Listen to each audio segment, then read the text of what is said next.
ఈ వీడియోలో యుఎస్కి ఇరాన్కి నిన్న పీస్ డీల్ జరిగింది. ఈ పీస్ డీల్ గురించి మొత్తం ఎక్స్ప్లెయిన్ చేస్తా, ఈజీగా అందరికి అర్థమవుతుంది.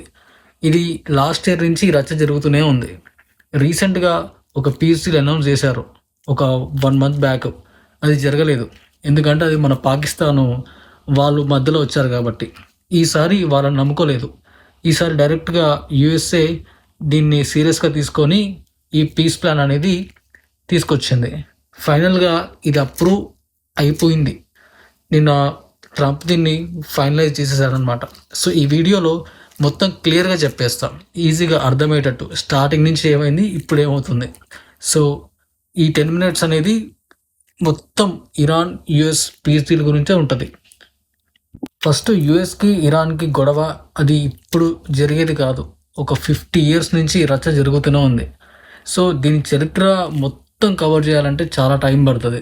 మధ్యలో ఇజ్రాయెల్ కూడా వస్తుంది. సో షార్ట్గా ఈజీగా అర్థమయ్యే విధంగా చెప్పేస్తా. ఫస్ట్ ఏంటంటే ఇరాన్ అనేది ఒక గట్టి దేశం అనమాట, మామూలు దేశం కాదు అది. సో యుఎస్ ఎన్ని చెప్పు, ఫైనల్గా ఇరాన్కి ఏం కావాలో అదే చేస్తుంది. ఇరాన్ చాలా గట్టి దేశం, చెప్పాలంటే చాలా మొండి వాళ్ళు. సో నువ్వు మిసైల్స్తో కొట్టు, ఎకానమీ క్రాష్ చేయి, పొలిటికల్ గేమ్స్ ఆడు, ఇలాంటివి ఎన్నైనా చేయి, ఒక 100 ట్రిక్స్ అటెంప్ట్స్ చేసాయి, కానీ ఫైనల్గా వాళ్ళకి ఏం కావాలో అదే చేస్తారు, అస్సలు లొంగరు, చాలా టైట్. సో అలాంటి వాళ్ళతో ట్రంప్ పెట్టుకున్నాడు ఈసారి. ట్రంప్ అనే కాదు, ముందు ప్రెసిడెంట్స్ కూడా అందరూ ఇరాన్ మీద ఇలాంటి అటెంప్ట్సే చేశారు. కానీ ట్రంప్ ఈసారి చాలా డీప్గా వెళ్ళాడనమాట, ఎందుకంటే ట్రంప్ కదా. సో మెయిన్గా టాపిక్లోకి వచ్చేద్దాం ఇంకా.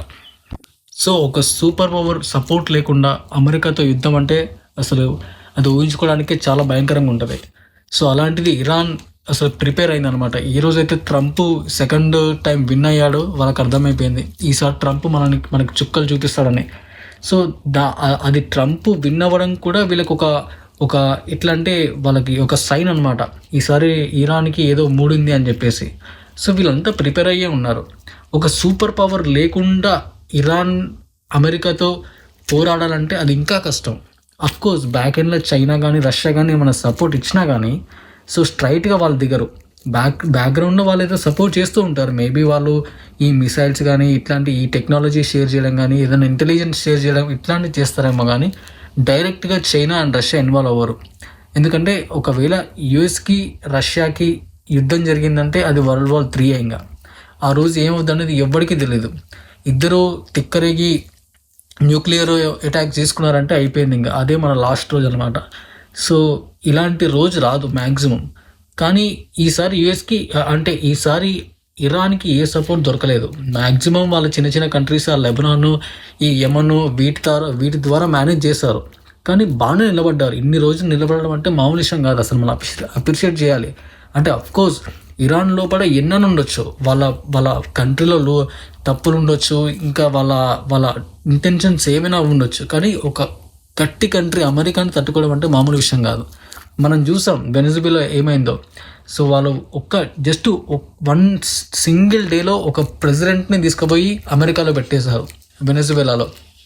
మనం చూసాం ట్రంప్ కూడా అదే చెయ్యాలి ఇరాన్లో అని ఫిక్స్ అయ్యాడు. అందుకే అది వెనజువేలా అయిపోగానే ఎమ్మటే ఇరాన్ మీద దిగాడనమాట. ఇరాన్ కూడా ఇలాగే ఈజీగా అయిపోద్దని, కానీ ట్రంప్కి తెలీదు అక్కడ ఉండేది ఇరాన్ అని.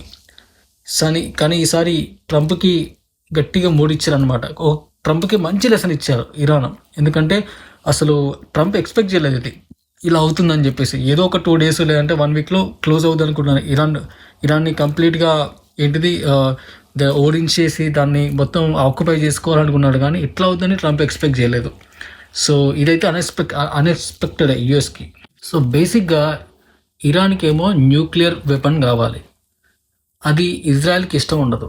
ఎందుకంటే మిడిల్ ఈస్ట్లో ఏ కంట్రీస్ దగ్గర న్యూక్లియర్ వెపన్ లేదు. ఇప్పుడు ఇరాన్కి వస్తే అది ఖచ్చితంగా ఇజ్రాయెల్ మీదనే యూజ్ చేస్తుంది అని ఇజ్రాయెల్ అనుకుంటుంది. సో ఇజ్రాయెల్కి అస్సలు ఇష్టం లేదు న్యూక్లియర్ రావడం ఇరాన్కి. సో ఒకవేళ ఇరాన్కి వచ్చినా కానీ అది వేరే వాళ్ళతో ఇట్లా పాకిస్తాన్ ఇట్లాంటి ఆల్రెడీ ఉంది. సో అలాంటి వాళ్ళ చేతిలోకి వెళ్తే అది ఖచ్చితంగా మిడిల్ ఈస్ట్లో ఉన్న కంట్రీస్లో అందరికీ ఇజ్రాయెల్ అంటే పడదు. సో వాళ్ళ మీద యూజ్ చేస్తారని వాళ్ళకి తెలుసు అనమాట.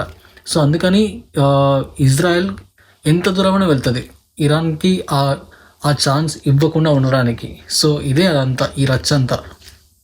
ఇజ్రాయెల్ ప్రెసిడెంట్ బెంజమిన్ నెతన్యాహు ఎప్పుడో చెప్పాడు, ఇరాన్ తర్వాత నెక్స్ట్ వాళ్ళు వెళ్ళేది పాకిస్తాన్ జోలికి అని. ఎందుకంటే పాకిస్తాన్ దగ్గరే ఉంది ఈ న్యూక్లియర్ వెపనం. ఎవరి దగ్గర లేదు, మిడిల్ ఈస్ట్ కంట్రీస్లో ఏ ముస్లిం కంట్రీ దగ్గర లేదు, ఓన్లీ పాకిస్తాన్ దగ్గరనే ఉంది. అది కూడా ఒక లఫ్ట్ కంట్రీ, అది మనకందరికీ తెలుసు. అది కూడా వాళ్ళ దగ్గర ఉన్న న్యూక్లియర్ ఈ వెపన్స్ అన్నిటినీ యుఎస్ఏ కంట్రోల్ చేస్తుంది. ఎందుకంటే వాళ్ళ జుట్టు మొత్తం యుఎస్ చేతిలోనే ఉంది. కాకపోతే బయటికి మొత్తం పాకిస్తాను వాళ్ళు ఏదో ఇండిపెండెంట్ కంట్రీ లాగా బిల్డప్ ఇస్తారు, కానీ మ్యాక్సిమం వాళ్ళ జుట్టు అంతా యుఎస్ఏ. సో యుఎస్ చెప్పు కిందనే ఉంటుంది వాళ్ళదంతా. బేసిక్గా ఇది ఇరాన్కి ఇజ్రాయెల్కి జరిగే యుద్ధం. కేవలం ఇజ్రాయెల్ అంటే యుఎస్కి ఇష్టం కాబట్టి, వీళ్ళిద్దరు స్ట్రాంగ్ అలైస్ కాబట్టి అమెరికా వస్తుంది అనమాట దీంట్లో. ప్లస్ అమెరికాకి ఈ ఇజ్రాయెల్కి చాలా టైస్ ఉంటాయి. ఇజ్రాయెల్ చాలా విధాలుగా అమెరికాకి హెల్ప్ చేస్తుంది ఇన్ టర్మ్స్ ఆఫ్ ఎలక్షన్. ఇక్కడ మొత్తం ఫండింగ్ ఇజ్రాయెలే చేస్తుంది. సో ఇజ్రాయెల్కి ఖచ్చితంగా ఏ అమెరికన్ ప్రెసిడెంట్ వచ్చినా ఇజ్రాయెల్కి సపోర్ట్ చేయాలి. ఇజ్రాయెల్ ఏం చెప్తే ఇంచుమించు అది చేసేయాలంతే. వారంటే వారే. ఇంకెక్కడికన్నా ఏ దేశం మీద యుద్ధం చేయాలన్నా మ్యాక్సిమం యుఎస్ నో చెప్పకుండా చేస్తుంది. సో ఇప్పుడు డొనాల్డ్ ట్రంప్ ఉన్నా అదే చేస్తాడు. కాకపోతే డొనాల్డ్ ట్రంప్కి ఇరాన్ అంటే అస్సలు ఇష్టం ఉండదు ముందు నుంచే. మీరు ఒకవేళ ట్రంప్ ఓల్డ్ వీడియోస్ చూస్తే, లైక్ 20 years 30 years కింద ఇంటర్వ్యూస్ కూడా చూస్తే, ఇరాన్ని ఎప్పుడు అటాక్ చేయాలా అనే దాని మీదే ఉంటాడు.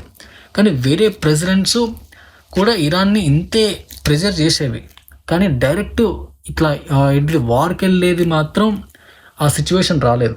కానీ ఈసారి ప్రెసిడెంట్ ట్రంప్ మాత్రం అస్సలు తగ్గేదే లేదు, కొట్టాల్సిందే అని ఫిక్స్ అయి కూర్చున్నాడు. మీకు గుర్తుంటే లాస్ట్ ఇయర్ ట్రంప్ ఏం చేశాడు, B-2 బాంబర్స్ యూజ్ చేసి వాళ్ళ న్యూక్లియర్ సైట్స్ మీద అటాక్ చేశాడు. ఆ రోజు వీళ్ళంతా డీప్గా చేయలేదన్నమాట యుద్ధం. కేవలం వాళ్ళ సైట్స్ ఎక్కడున్నాయో కనిపెట్టి వాటిని కొట్టేశారనమాట. సో వాటిని కొట్టేసిన తర్వాత అమెరికా ఇజ్రాయెల్ ఏమనుకుందంటే, ఆ న్యూక్లియర్ సైట్స్ మొత్తం స్మాష్ అయ్యాయి, ఇంకా దానికి దేనికి పనికి రావట్లేదు, వాళ్ళ సైంటిస్ట్ని అందరినీ లేపేశాం, సో ఇంకా ప్రాబ్లం ఉండదు ఇప్పట్లో అని అనుకున్నారు. కానీ ఈసారి వాళ్ళకి మళ్ళీ ఏమనిపించిందో, వీళ్ళు మళ్ళీ న్యూక్లియర్ ఇది యురేనియం ఉంటుంది కదా, ఎన్రిచ్డ్ యురేనియం అనేది, అది మళ్ళీ గ్యాదర్ చేస్తున్నారు. ఈసారి మళ్ళీ వాళ్ళు అంటే ఎవరికి తెలియకుండా మళ్ళీ ఆ న్యూక్లియర్ వెపన్ తయారు చేస్తున్నారని మళ్ళీ బయట మరి వినిపించిందో ఏమైందో తెలీదు, స్టార్ట్ చేశారు ఫైనల్గా యుద్ధం. సో ఈసారి వాళ్ళకి అర్థమైపోయింది ఇట్లయితే కుదరదు, మనం ఇంకా డీప్గా అటాక్ చేసేయాలని. అందుకే ఫస్ట్ 2 daysలోనే పెద్ద హెడ్ని లేపేశారు అయతులని ట్రాక్ చేసి ఆ AI యూజ్ చేసి అవన్నీ చేసి ఫైనల్గా లేపేశారు. సో అయతులను లేపిన తర్వాత ఇజ్రాయెల్ ఏమనుకుందంటే, ఇంకా లోపల అంటే డైరెక్ట్ హెడ్ ఆఫ్ ద స్టేటే పోయాడంటే మ్యాక్సిమం ఇంకా ఆ కంట్రీ ఏంటిది అల్లకల్లం అయిపోతుంది కదా. సో అట్లా అనుకుంది. కానీ ఇరాన్కి ఒక గట్టి ప్లానే ఉంది ఎప్పటి నుంచో, ఇలాంటిది ఏదో అవుతుందని వాళ్ళకి తెలుసు. సో వాళ్ళు గట్టిగా ఒక ప్లాన్, ప్రొసీజర్, విజన్ అన్నట్టుగా వాళ్ళన్నీ సెట్ చేసి పెట్టారనమాట. Even though head of the state లేకపోయినా ఎవరికైతే ఏ డిపార్ట్మెంట్లో వాళ్ళకి హెడ్ ఉంటారు కదా, వాళ్ళకి ఏది అనిపిస్తే చేయొచ్చు అనమాట. సో అలాంటి ఒక కంప్లీట్ ప్లాన్ అనేది వాళ్ళు ముందే రాసి పెట్టుకున్నారు. సో A to Z ఎప్పుడు ఏం చేయాలి, ఎలా చేయాలి, ఎవరిని ఎట్లా దెబ్బ కొట్టాలి, సో ఏ మూమెంట్లో ఏం చేయాలనేది అందరికీ అన్ని ఇన్స్ట్రక్షన్స్ అనేది ఆటోమేటిక్గా వాళ్ళకి అందిపోతాయి. ఎందుకంటే వీళ్ళు ఈ సిచ్యువేషన్ గురించి వాళ్ళు ఒక 50 years నుంచి వాళ్ళు రెడీగా ఉన్నారంటే అర్థం చేసుకో. ఇరాన్ కూడా ఓపెన్గా చెప్పేసింది మా శత్రువు అమెరికా, ఇజ్రాయెల్ అని చెప్పేసి. కాకపోతే వాళ్ళకి ఇంటిది డైరెక్ట్గా వాళ్ళే స్టార్ట్ చేసేంత పొటెన్షియల్ ఇరాన్కి లేదు. కానీ వస్తే మాత్రం ఖచ్చితంగా ఎదుర్కోవడానికి సిద్ధంగానే ఉన్నామని చెప్పేసి వాళ్ళు రెడీగానే ఉన్నారు. ఇప్పుడే కాదు, ఎప్పటి నుంచైనా సరే. సో ఒక 2 నెలల కింద పాకిస్తాన్ మధ్యలో ఇరికిందనమాట. ఇస్లామాబాద్ పీస్ టాక్స్ అని చెప్పేసి అమెరికాని అక్కడి నుంచి ఇక్కడికి తీసుకొచ్చుకుంది. మేము ఏదో చేస్తాం, పొడుస్తాం, పీకుతామని చెప్పేసి. వీళ్ళు ఎట్లా ఏంటిది టిష్యూ పేపర్ కంట్రీ, అది ఏంటి యూజ్ అండ్ త్రో కంట్రీ, దాన్ని ఎవ్వడూ డేకడు. వాళ్ళ మాటలు అమెరికా సీరియస్గా తీసుకోదు, అలానే ఇరాన్ కూడా సీరియస్గా తీసుకోదు. కాకపోతే వీళ్ళిద్దరికీ మధ్యలో కామన్ పాయింట్గా పాకిస్తానే ఉండాలి. ఎందుకంటే ఇప్పుడు ఇరాన్కి ఒక ముస్లిం నేషన్ ఉండాలి. సో వాళ్ళకి పాకిస్తాన్ అంటే ఓకే, అమెరికాకి ఎట్లాగో పాకిస్తాన్ అంటే యూజ్ అండ్ త్రో పేపరు, ఏం చెప్తే అది చేస్తాడు. సో అట్లా పాకిస్తాన్ మధ్యలోకి వచ్చింది, కానీ వాళ్ళు ఏం పీకలేకపోయారు. సో ఫైనల్గా పీస్ టాక్స్ అనేది ఫెయిల్ అయ్యాయి. దీనికంటే ముందు నేను చెప్పేది దీని గురించి కాదు. ఇప్పుడు కూడా మళ్ళీ పాకిస్తాన్ అదే అంటది, మా వల్లే ఇదంతా జరిగిందనే బిల్డప్ వాళ్ళు కూడా ఇస్తారు. సో నిన్న జరిగిన పీస్ టాక్స్లో కూడా మన షెహబాజ్ షరీఫ్, మన పాకిస్తాన్ ఏంటిది ప్రైమ్ మినిస్టరు, వన్ హ్యాండ్ కూడా ఉన్నట్టుగా వాడు ఏదో ఇంకా చెప్పుకుంటాడు కదా. సో ఏదో బతకని ఇంకా ఏం చేస్తాం. సో ఇప్పుడు మళ్ళీ కొత్త పీస్ డీల్ అనేది సైన్ చేశారు నిన్న ట్రంప్ ఫ్రాన్స్లో మ్యాక్రోన్తో పాటు. నిన్న G7 మీటింగ్కి కలిసారుగా అందరూ. సో ఆ మీటింగ్ అయిపోయిన తర్వాత ఇప్పుడు ట్రంప్ ఈ 14 పాయింట్ పీస్ ప్లాన్ ఉంటుంది కదా, దీని మీద సైన్ చేశాడనమాట. సో బేసిక్గా ఈ 14 పాయింట్ అనేది కూడా ఏంటిది మొత్తం ఇరాన్కే బెనిఫిట్గా కనిపిస్తుంది. ఇక్కడ అమెరికా ప్యూర్గా వాళ్ళు సరెండర్ అయిపోయినట్టే ఉంది. ఎందుకంటే వాళ్ళు ఏం చేయలేరు ఇంకా. ఇప్పుడు ఎంత పోరాడినా వాళ్ళు అంటే ఇంకా అంటే మనకి గట్టిగా కాంపిటీషన్ ఇస్తున్నారంటే మనం ఏం చేయలేమని. ఎంత ఖర్చు పెట్టుకున్నా వీళ్ళ డబ్బు వేస్ట్ తప్పించి అది అయ్యే పని కాదు. సో ఇలాంటివి చేస్తే కనీసం వాళ్ళని ఇంకా కిందికి పడేసినట్టు అవుతుంది అని చెప్పేసి ఇలాంటి అటాక్ చేశాడని నాకు అర్థమవుతుంది యూఎస్కి. కానీ వాళ్ళకి తెలుసు ఇంటర్నల్గా వాళ్ళ ప్లాన్స్ ఫెయిల్ అయ్యాయని చెప్పేసి, వాళ్ళు ఏదైతే ఒక ఇంటెన్షన్తో వచ్చారో అది ఫుల్ఫిల్ అవ్వలేదని చెప్పేసి వాళ్ళకు కూడా తెలుసు. ఈ ఈవెంట్స్ అన్ని తర్వాత అందరికి వరల్డ్కి కూడా అర్థమైపోయింది. సో ఇరానే గెలిచింది అని చెప్పేసి. ఇంకా ట్రంప్ గురించి అయితే మనకు తెలిసిందే కదా, ట్రంప్ ఆయన డప్ప ఆయన కొట్టుకుంటాడు. సో ఇరాన్ మీద కూడా మేమే గెలిచాం. ఇరాన్ ఇప్పుడు దేనికి పనికిరాదు, వాళ్ళ మిలిటరీ మొత్తాన్ని మేము లేపేసాం, వాళ్ళ న్యూక్లియర్ సైట్స్ మొత్తం మేము తీసేసాం, సో వాళ్ళ ఎకానమీ మొత్తం క్రాష్ అయింది, ఇంకా వాళ్ళు దేనికి పనికిరారని ఇలాంటి స్టేట్మెంట్స్ ఇస్తాడు. బట్ మనం వాటిని సీరియస్గా తీసుకోకూడదు. ఎందుకంటే ట్రంప్ మాటల్లో ఎంత నిజం ఉంటుందో ఎంత అబద్ధం ఉంటుందో అనేది ఎవరికి తెలియదు. కానీ మనకు తెలుసు ఆయన మాటలు మ్యాక్సిమం ఇలాంటి స్టేట్మెంట్సే చేస్తారు అని చెప్పేసి. సో మనం ఇంటర్నల్గా వెరిఫై చేసుకోవాలన్నమాట ట్రంప్ మాటలు అనేది. సో ఇది నిన్న జరిగిన ఏంటిది ఫ్రాన్స్లో వీళ్ళు అందరూ డిజిటల్గా సైన్ చేశారనమాట. ఇరాన్ అమెరికా రెండు పక్కన కూర్చొని చేసుకోలేదు.